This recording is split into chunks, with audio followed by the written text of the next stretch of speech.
Hi, I'm Michelle, and I'm passionate about helping overwhelmed and exhausted moms recover from and manage burnout. They say it takes a village to raise a child, and it's time you joined our mom tribe.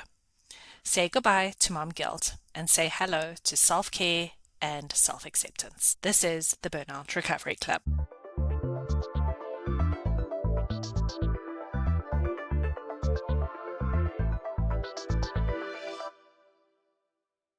A boundary marks the end of an era, according to the dictionary, but within relationships it marks our limits.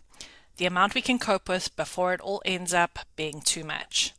When we ignore boundaries, our bodies actually fight back, and that's where we end up with burnout. If boundaries are so important, why do we pay so little attention to them? Boundaries are learned through trial and error. As humans, we have a deep need for connection, to belong. We put ourselves second in the hopes of finding that connection, that belonging. This is where we often see people-pleasing.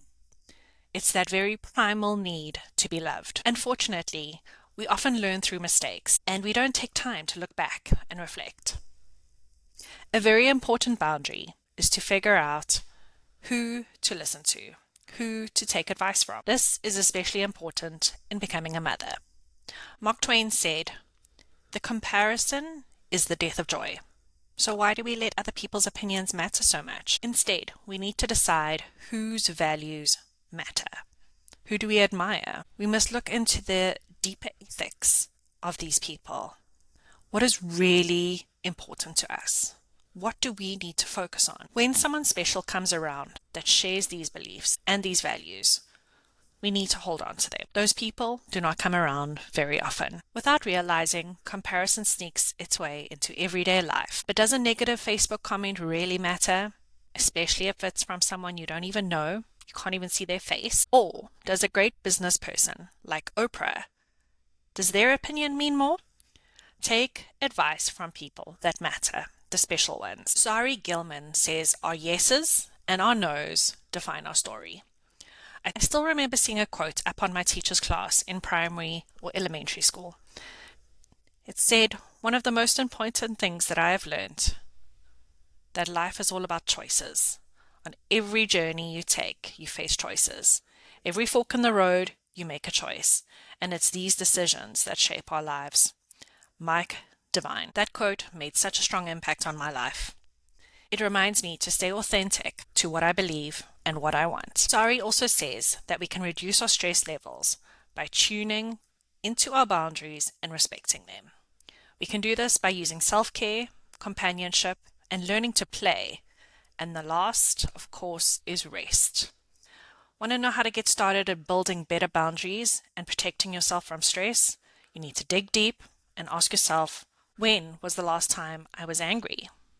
When was I resentful? And why? When was I anxious? What was I doing? Why did I feel underappreciated?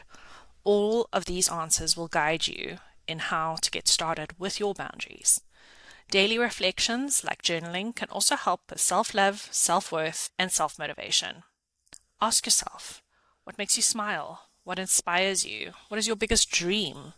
What is your favorite memory from childhood? Self-doubt is the enemy here. Every time a negative thought pops up, we need to squish or reframe it, make it into something positive. Using affirmations can be really helpful, but the key here is self-compassion. When times are tough, we need to use gratitude, and when things are not going so well, we need to be kind to ourselves.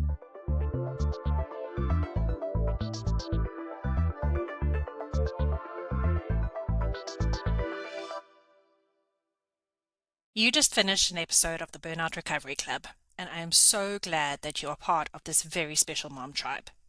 If you enjoyed the episode, please subscribe and share it with a friend so we can reach more moms just like you.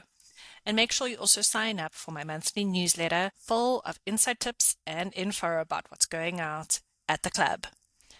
And just remember, this podcast is intended for educational and entertainment purposes only.